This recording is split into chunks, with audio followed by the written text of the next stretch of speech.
Siz Rahmat Fayzining ijodi va hayoti haqida farzandlari xotiralarini tinglaysiz. Ko'rsatuvni professor Hamidulla Akbarov olib boradi.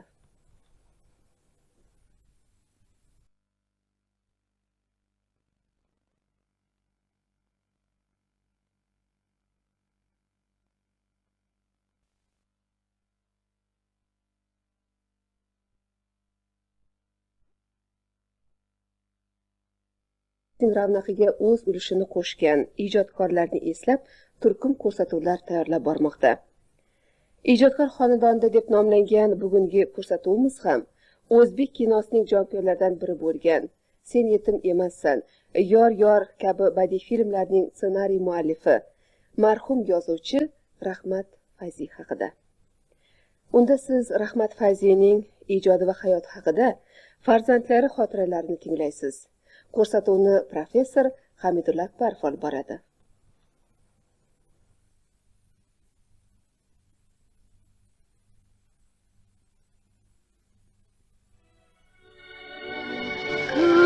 Ko'chalar, oydin ko'chalar,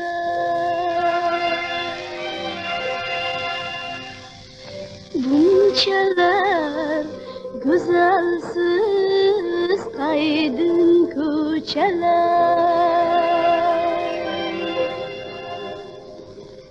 Tag'in o'tdimi o'sha beparvo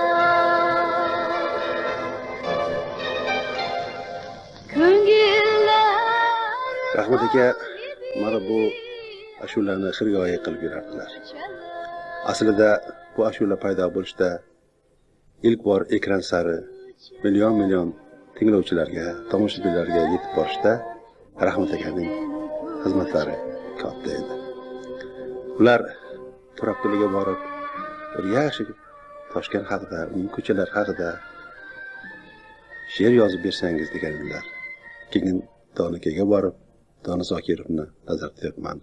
Shu she'rga yaxshilab, kuy bastalab bering degan edilar. Ikki san'atkor Rahmat Fayzining iltimosiga binoan ana shu ajoyib qo'shiqni yaratishgan edi. Xuddi shu qo'shiq keyinchalik Yor yor filmida ilk bor yangradi. Xalqimizning sevimli qo'shig'iga aylandi.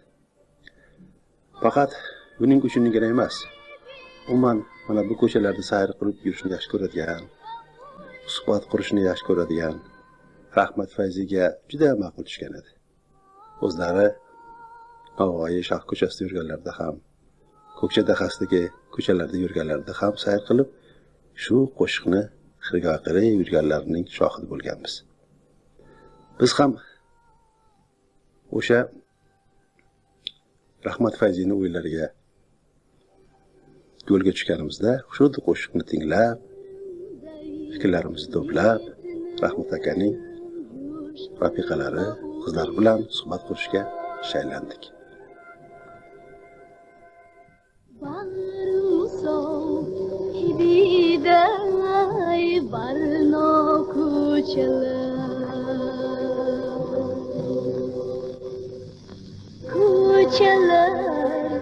Ko'chalar, oydin ko'chalar.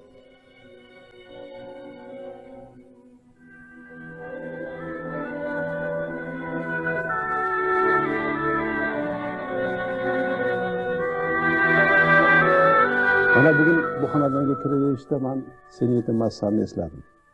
Hozir mana farzandlari, opaqimiz o'tirgan paytlarda yana aytmoqchimanki, Yor yorni yozayotgan paytlarda ham O'zbekistonning navbatdagi bir to'yiga bag'ishlab yozilgan ssenariy.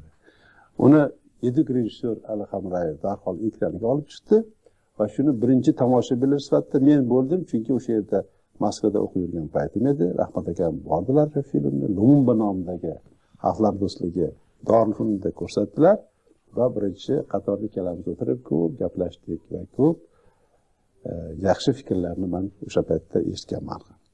Endi kechirasizlar, muhtaram teletomoshabinlar, bu haqda men ko'p gapirishim mumkin. Ishonchim komilki, hozirgiz qana obaxon nimadirkinlar, farzandlari, qizlari, o'g'illari nimadirkinlar, shu haqda o'ylab o'tirgan bo'lsangiz kerak, shu bois bajondim obaxsizlik so'zladim.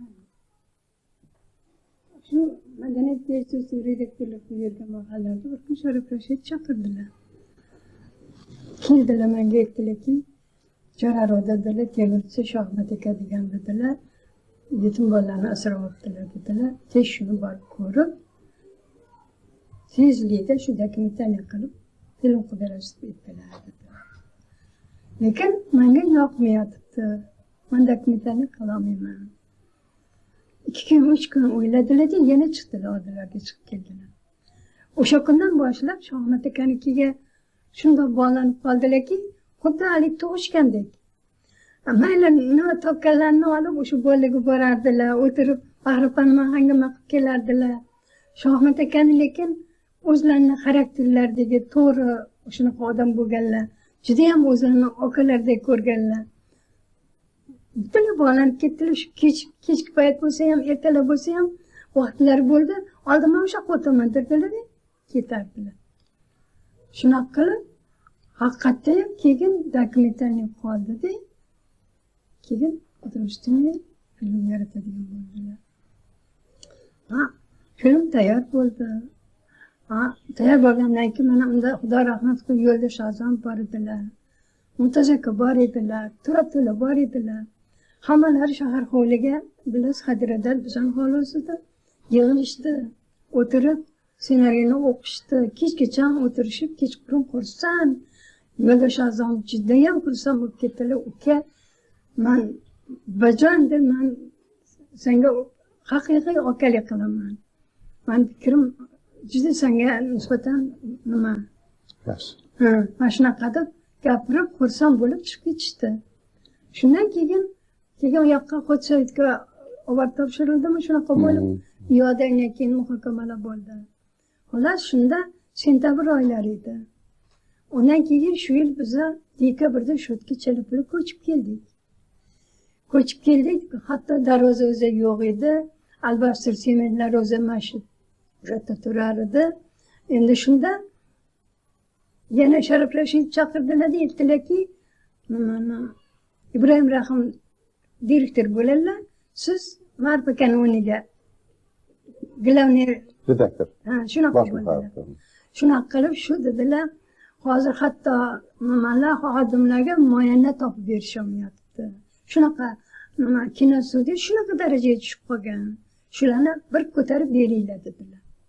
Shundan keyin bular ishga tushib ketishdi-da, keyin endi bahordan boshlab bu nimani kinoni ishi boshlandi. Boshidan aytdilar, nima Shuhrat Abbos keldilar. Adham nima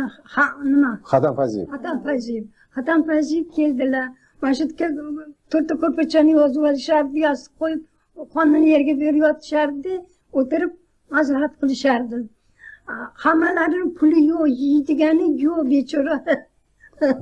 Hammamiz shunaqa edik.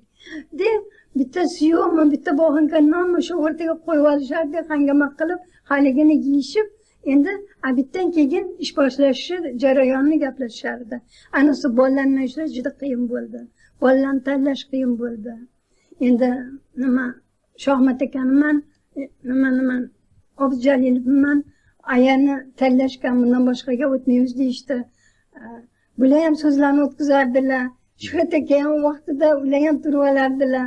Xolos shunaqa qilib ish jarayoni boshlandi. Endi kino studiyada nima dekorativlar qilishga material yo'q. Kelib bir kun Ibrahim aka keldilar, aytdilarki, Ma'zuraxon dedilar, Rahmatjon kelolmadi, ishni men syomka ketyaptilar, men keldim dedilar. Katta Gurzoy mashinani olib ketdilar. Shoti albastirlarni olib ketaman dedilar. Olib ketaman dedilar, keyin bizga pul chiqqanda sizlarga olib beramiz dedilar. Ishingiz keyin bo'laveradi dedilar. Shunaqa qilib hammasini ortga olib ketishdi, nima bo'lsa. Kino studiyaga. Shunaqa qilib, xullas Rahmat aka shu kinoni oxirigacha bir kun kanda qilmasdan ishladilar. Shuhrat Abbos ham ishladi. Xatam Fayziyev ham juda yaxshi ishlashdi. Lekin har kuni shu yerga yig'ilishardi oldimda. Abit qilib yana ketishardi. Mana shunaqa qilib kino tamom bo'ldi. Obaqimni gaplarini eshitib yana ko'p voqealarni esladim va sizlarga ana shu so'zlarni ehtimol ikki og'iz izohlab berishim kerakmikin deb o'ylab qoldim. Chunki haqiqatda Sen yetilmassan filmini dastlabki nusxasi tayyor bo'lib ko'rsatilganida juziy nusxalar ham topishganlar ham bo'lgan. Masalan, nima uchun urush paytida masalan non uchun navbat kutib turuvchilarning soni bunchalik ko'p, o'sha epizod kerakmidi, shuni olib tashlang, qisqartiring degan gaplar ko'p bo'lgan.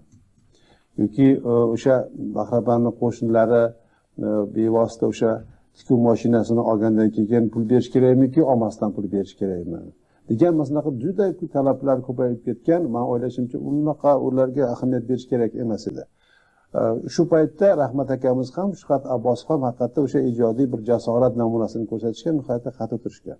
Men endi hozir kimlar bunga qarshi chiqqan, kimlar bilan kurash olib borilgan bu haqida gapirishni ma'rudi bo'lmasa kerak, bularni eslatib o'taman, lekin u paytda shu ijod mashaqqati ham bo'lgan. Shu haqida bugun yana yaxshi gapiramiz. Lekin Pirovardida shunday ajoyib asar ekran nurini ko'rdi. O'zbekistonda ham, Moskvada ham, Sankt-Peterburgda ham katta sovrinlarni olib qaytdi. Ayniqsa ssenariyni o'zini taqdirlashgani men nihoyatda xursand bo'lganman.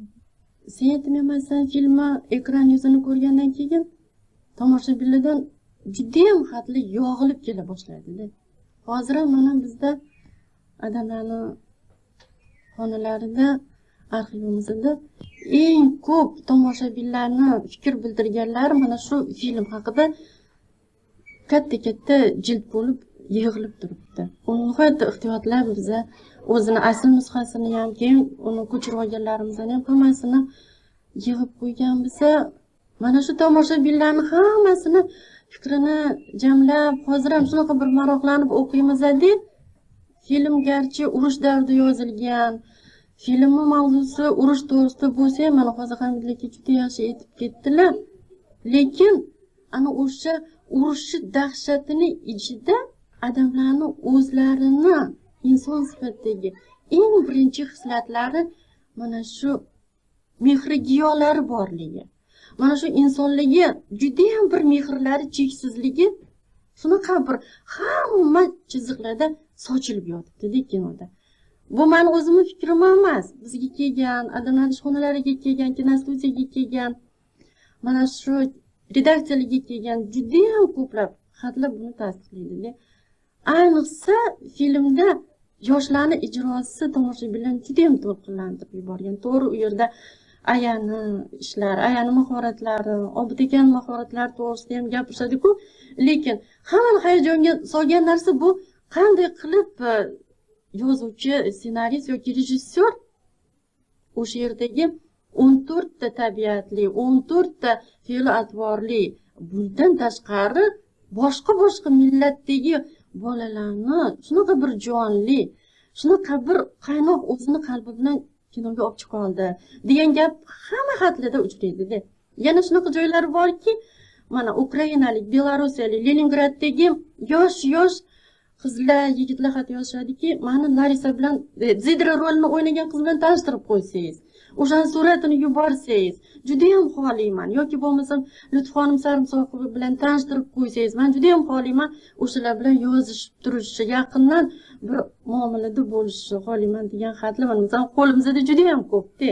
Hozirgacha ham biz bularni ta'sirlanmasdan, hayajonlanmasdan o'qiy olmaymiz.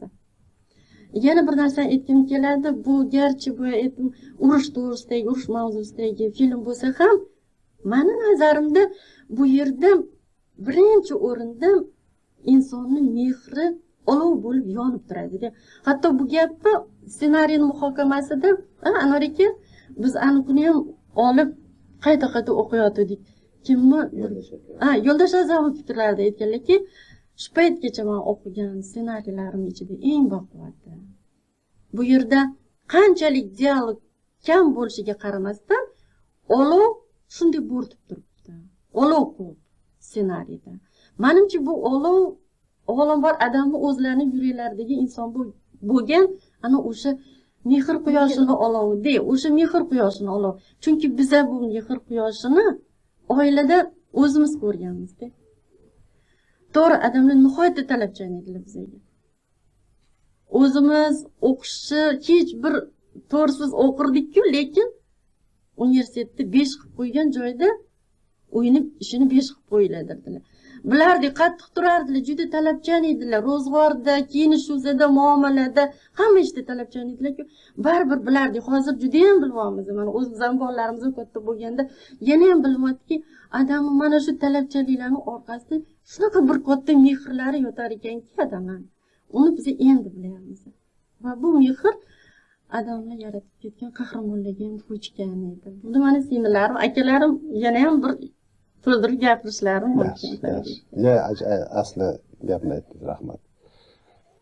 Yana Umidaxon, sizning qanday gaplaringiz bor?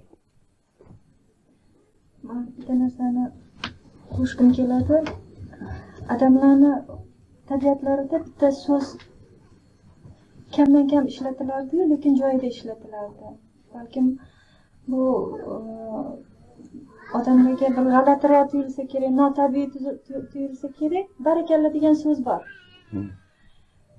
Shu so'zlarni eshitish uchun odamlarni biza mana shu ko'yinlaridagidek ish qilib berishga rozi edikda.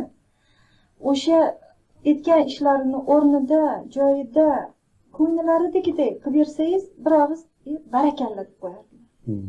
Shu so'zlarini eshitish uchun o'sha ko'yinlardagi topishga harakat qilardik. Shu ko'yinlardagini qilib berishga harakat qilardik.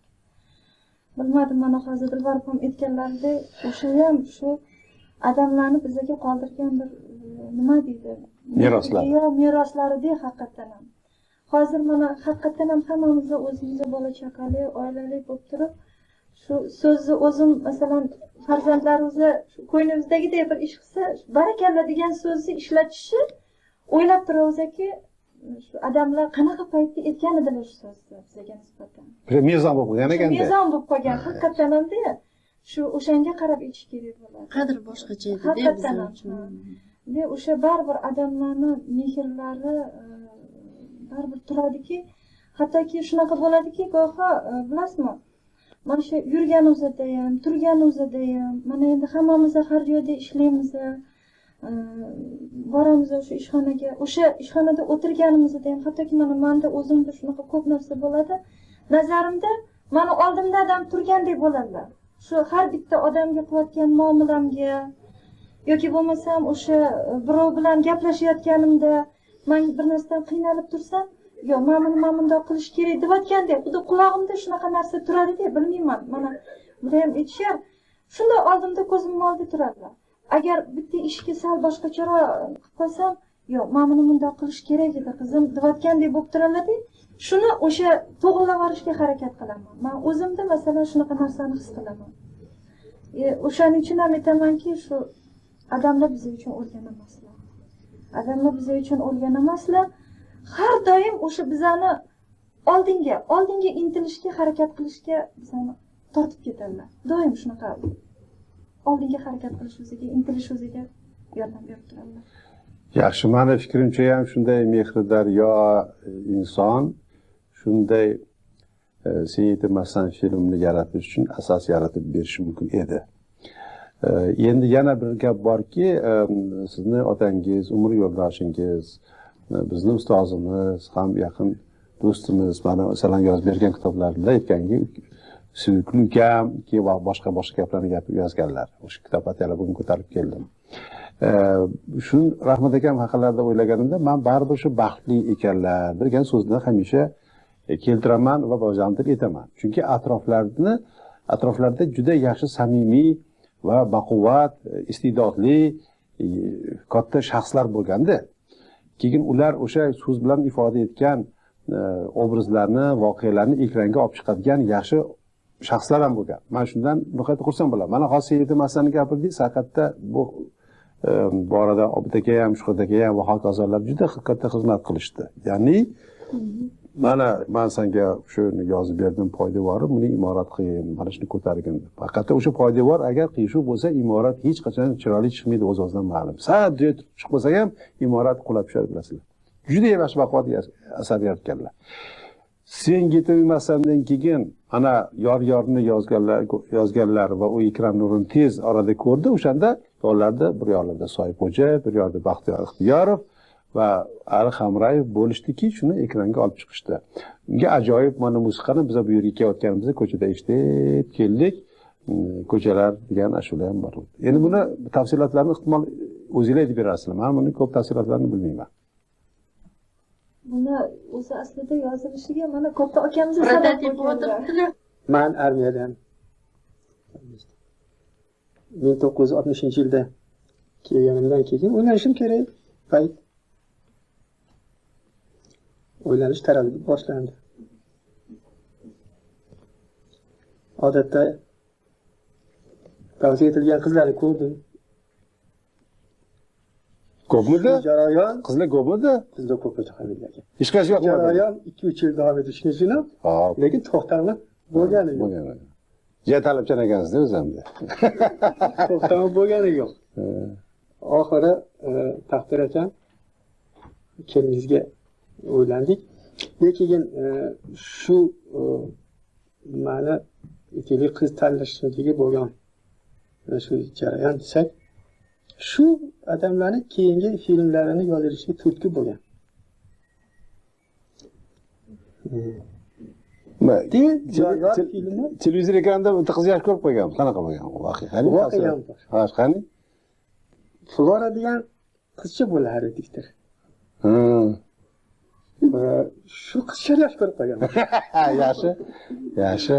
Bu bor gap. Lekin taqdir bo'lmagan ekan, unga o'ylagan emas. Demak, hayotiy haqiqatdan chekinib turadi birinchi marta. Xo'p, bo'lgan voqea. Shu orada yanglishmasam odamlarga respublikamizni to'yi arafasi edi. Bir film yozib berish haqida aytishgandi. Odamlar yor film yozishga kirishib, ma'ni aytaylik. Bu paraya taqdirim filmga asos qilingandi. Qizim o'sha yerdaki har kuni 2-3 adresni qo'llarga berishardi-da. Falonchini qizi bor, rahmat aka. Adresni o'zlari olib kelardilar. Borardi, endi taqdir bo'lmagandan qiyin ekan deb. Chiq ezib ketganlar. Shundan keyin shu yor o'zi tez bir qancha ro'yobga chiqdi-da. Bilaman. Shu ichlari nazarimda dardlarini to'kkanday bo'ldilar-da. Shunaqa shu kino Yaxshi. Endi aka mabodo qo'shimcha qilasizlarmi, marhamat? Yo'q. Agar sizlarning gapingiz bo'lmasa, men shuni aytmoqchimanki, bu asarni dastlabki ko'riklardan biri Moskvada hali aytganimizdek o'sha Lumba nomidagi xalqlar do'stligi dolfinida bo'lgan. Undan keyin esa Moskvadagi o'sha kinochilarning markaziy uyida ham bo'lgan. Shu yerda yaxshi kutib olishgan, rahmat akamiz bo'lganlar, Soyib Xo'jayev ismli bor aeroportdan to'g'ri kinochilar uyiga kelgan bir dasta gulni ko'tarib, mana o'zbeklarning eng mana hajib ustasi keldi, mana yozuvchi Rahmat Fayzi shu asarni yaratdi deb, masalan, Guldiroz, Qarsaklarning butun o'sha tomoshabinlar kutib olishgan. Endi shaxsan men Rahmat akamlar bilan bu asar haqida gaplashganimizda so'raganlarki, Hamidullo, mana endi aspiranturada o'qiyapsiz, kino bo'yicha o'qiyapsiz, shu filmga munosabatingiz qanday? deb mana shaxsan so'raganlar. Bu haqda juda ko'p gaplashganmiz. Men aytganmanki, Rahmat aka, ko'rasiz, 5 yil, 10 yil o'tar, bu yerda mana Soyib akani qiyofalari, Gulnara Mavayevani raqslari, Galapani raqslari muhrlanib qolganidan ko'pchilik minnatdor bo'ladi. Undan tashqari Soyib Xo'jayev bilan Baxtiyor Ixtiyorov masalan ikkalovi duet yaratib, masalan shu kinoplyonka muhrlanib qoldi deganman.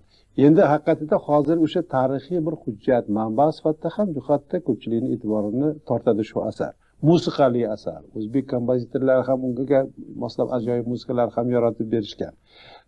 Keyin o'zlari ham aytganlarki, ehtimol men lekin az bir to'g'risini aytsam, bir tanqidiy mulohazalarimni ham aytganman. Chunki Rahmat akamizdek ajoyib yozuvchi, shunday hikoyalarni, romanlarni yozib qo'ygan odam, masalan, Cho'lga masalan bahor keldini eslaylar endi. Bir asar qanday ajoyib asar. O'shanda biz bundan ham baquvvat asar yaratishni kutganimizni ham aytganman. Shunda aytganlarki, haqiqatda bu gaplaringizda ham jon bor bo'lsa kerak, lekin meni o'ylashimcha bunday asar ham kinoga kerak bo'lsa kerak degan gaplar esda. Mana shu jumlalar xuddi shunday asar ham kerak bo'lsa kerak degan gaplarni ham aytadilar. Mana bugun Ahmad akamiz oilalari yana bolalari, farzandlari yaxshi gaplarni aytadilar, lekin men o'zimni hozir bir kichkina xulosamni yasab qo'ymoqchiman. Muhtaram teletomoshabinlar, ko'rib turibsiz, Rahmat akamizni xonadonlarida ta'kidlamoqchiman. O'tiribmiz, shu yerda ijod etganlar, shu yerda to'y hashamlar qilganlar, shu yerda eng asosiy asarlar yaratgan 26 yil shu yerda yashaganlar. Mana bu hovlida men shu to'ylarda ham bo'lganman, baxtga qarshi o'sha ma'raka kunlari ham shu yerda bo'lganman. Shu bois men bu tekanda hamisha hayajonlanib gapiraman. O'zbek kinosida shunday zabardast adiblar ham ijod etgan. Shunday zabardast adiblar milliy madaniyatimizni umuman, jumladan kino madaniyatimiz rivojiga o'z hissasini qo'shgan. Men shaxsan o'sha Sen yetim emassanni, Tohir Zuhra, Alisher Navoiy filmlarini qatoriga qo'yaman. Men 3-film deb shuni bilaman. Men bu bilan masalan Toshkent non shahrini yoki masalan Ibn Sino haqidagi filmlarni ahamiyatini hech kamayishini xohlamayman. Lekin badiiylik mezonini hisobga olsak, g'oyaviy teranligini hisobga olsak, undagi nihoyatda chuqur falsafani hisobga olsak, hozir ham o'zini hech bir dolzarbligini yo'qotmagan. Magar biz uzoq o'tmishga, yassaviyga murojaat etamiz, insonga, Xudoga bo'lgan munosabat, qo'ling mehnatda bo'lsin, ko'ngling Xudoda bo'lsin degan gaplarni biz hozir qaytaramiz, lekin shuni haqiqatda masalan bundan keyin badiiy ifodasini izlaymiz biz chamamda. Musulmon deganingizga Hamid aka esimga tushib ketdi. Haqiqatdan ham yor kinosida odamda ba'zi joylarda shunaqa o'sha aynan musulmonchilikka ham bu yangichasiga bo'lgan shu film yaratilishi, yangichasiga to'y borilgan, lekin shu ma'noda tag'in o'sha eski o'zimizdan urf-odatlar, o'zimizdan udumlab qolib ketmaslik uchun, hattoki o'sha kelin kelayotganda palangni tagida ikkita yondan hali kelinni halidagi qilib paxpaxlab olib kelishi, shunaqa joylarga juda ahamiyat berganlar filmda. Undan tashqari даже o'sha musiqalarni yaratilishida ham o'sha yangicha bo'lsin, ham o'sha yangichalikni tegida o'sha eski o'zimizdan urf-odatlar qolib ketmasin. Hatto o'sha ko'chalar nimasini, ashulasini yozilishi, rahmatli Turop akaga o'zlari hali fikr berganlar. Turop aka bir kechada men opam aytib beradilar, hali ham bir kechada yozib shu nimani olib kelganlar. O'shanaqa ham o'sha kuyini ham bu maslahat aytib berganlar. Shunaqa qilib haligi film yaratilgan. Yana bir narsa aytkim keladi, Hamid aka.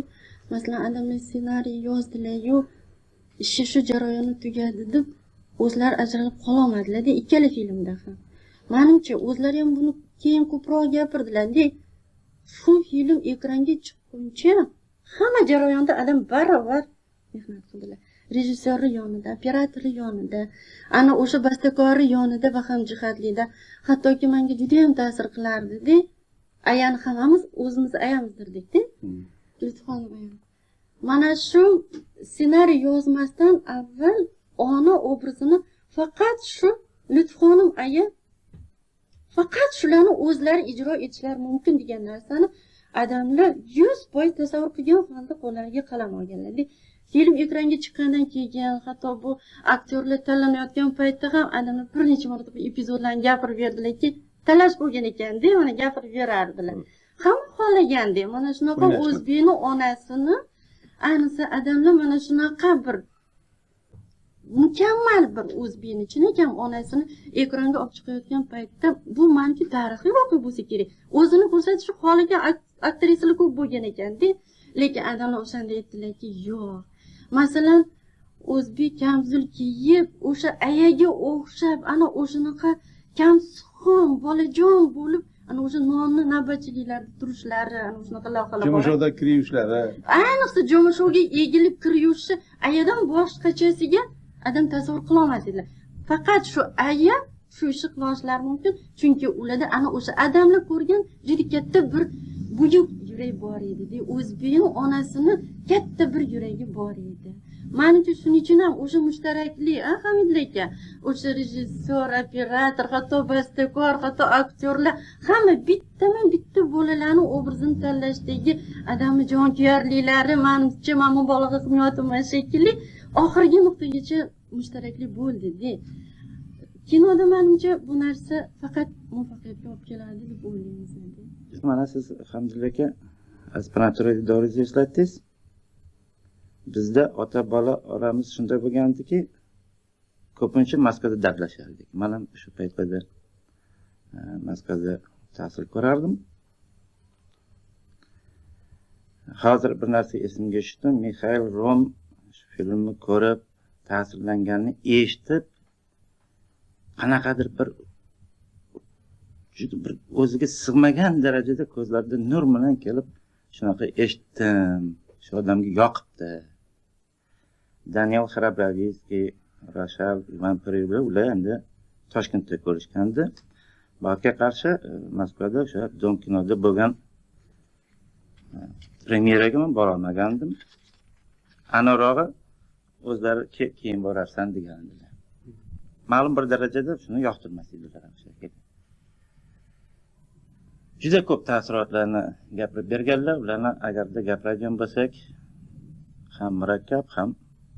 Lekin bitta narsadan xursandman, o'sha boshqa filmlarni olib borganda ham kimlar bilan uchrashgan bo'lsalar, birinchi bo'lib men eshitardim, birinchi bo'lib ham quvonardim, ham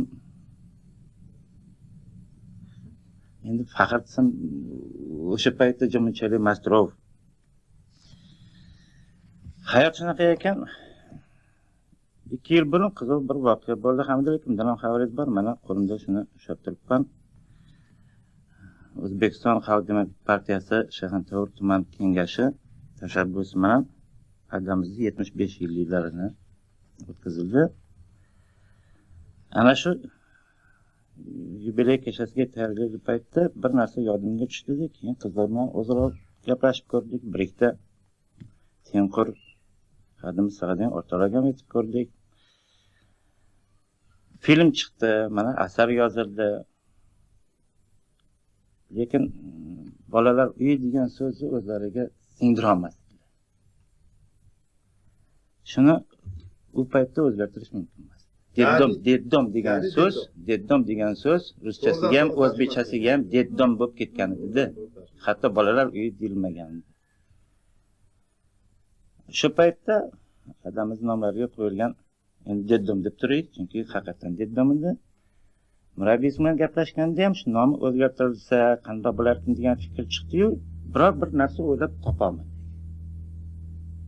Kuni kecha xabaringiz bo'lsa, xuddi mana shu deddom degan so'zni yangicha nomi ataladigan bo'ldi. Bu mikromollik uyi deb ataladi. Maxsus nizom qabul qilindi. Buni eshitgan darhol o'sha Moskvadagi odamning gaplari esimga tushib, dedim haqali to'g'ri kelmas ekan-da. Dedim degan so'z og'ir ekan-da deb bir-ikki marta kuyinib gapirganlari esimda. Yana shu 2 yil oldin bo'lgan bir voqea hozir esimga tushyapti. Jurnalist, yoshgina shoir qoldi, ancha she'rlarni yozib turibdilar. Yusuf aka Berdiyev qiziq bir gap gapirdilar. Shu yubileyga tayyorgarlik qilayotgan paytda Rahmat akamiz juda ajoyib odam edilar. Ular mehrnoma yaratib ketdilar. Balki shu mehribonlik uyi, mehrnoma, mana mehr to'g'risida gapiryapmiz. Balki haqiqatan hammasining negizi bir joydadir. Men domlarimdan 50 yil murosa qildim. 50 yil umr ko'rdik. 5 ta farzandni katta qildik. Mana hammasi uyli joyli, hammalar bola chaqali. 5 ta avaroza ham bor. Yashadik to'g'ri. Domla men dunyoga pok keldim, pokka yedirdilar. Domla birovni bir tenini yemasdilar. Har qanaqa odamlar kelganda ham yo'q. Men o'sha o'zimni mehnatimni boqaman dedilar. Shu bolalar o'sha ko'chadagi bolalardan kam kiyinib, kam yesa yerdiki, ortiq yurmas edi. Mana shunaqa qilib 50 yil yashadik. Mana ko'rib turibsiz, muhtaram teletomoshabinlar, madaniyatimizga qanday arboblar xizmat qilgani va xizmat qilib kelayotganini. Shunday baquvvat asarlar yaratish uchun haqiqatda Rahmat akamizdek chin inson bo'lish kerak edi. Shunday oila qurish kerak edi. Shunday mehri daryo bo'lish kerak edi. Shunday haqiqiy ziyoli bo'lish kerak edi. Men bitta misolni keltirish bilan cheklanaman. Lutfxon Sarimsoqovani Sen yetim emassan filmdan keyin Lutfxon ham deyishmagan, Sarimsoqova ham deyishmagan, aya deyishgan. O'zlari shuni faxrlanib gapirardilar. Mana shuni o'ylari oqlandi edi. Shu o'ylariga borganimda meni endi hech kim Lutfxon opa demayapti, aya deyapti, hamma o'yimga kelganda ham ayaga deyishadi deb shu filmdan Rahmat akadan, Shuhrat akadan, Xatam akadan juda katta minnatdor bo'lib gapiradilar.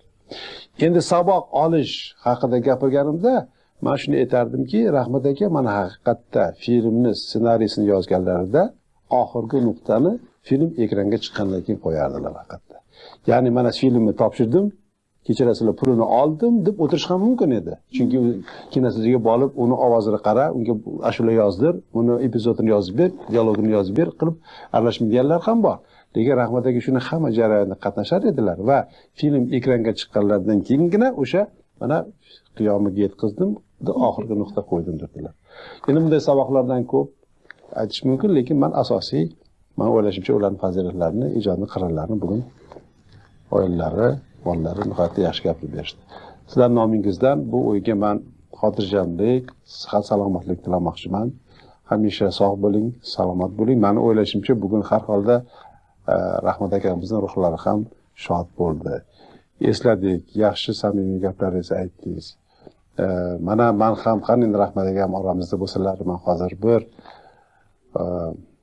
quchoqlab, o'pib, eng samimiy gaplarimni aytardim. Chunki har o'z ishxonalarida bo'laymi, bu yerda bo'laymi, Moskvada joylashganimizdami, hamisha shunday yuraklardan otilib yaxshi gaplar chiqar ediki, men xuddi o'sha mavzuda to'yib suhbat qurishni hamisha orzu qilib yurardim. Ana shu so'zlar uchun, ana shu mehrlari uchun tashakkur. Ana shu mehrlari meni o'rashimcha ekranda ham nur taratib turibdi hozir. Ana shunday so'zlar bilan bugungi davra suhbatimizni yakunlaymiz. Salomat bo'ling.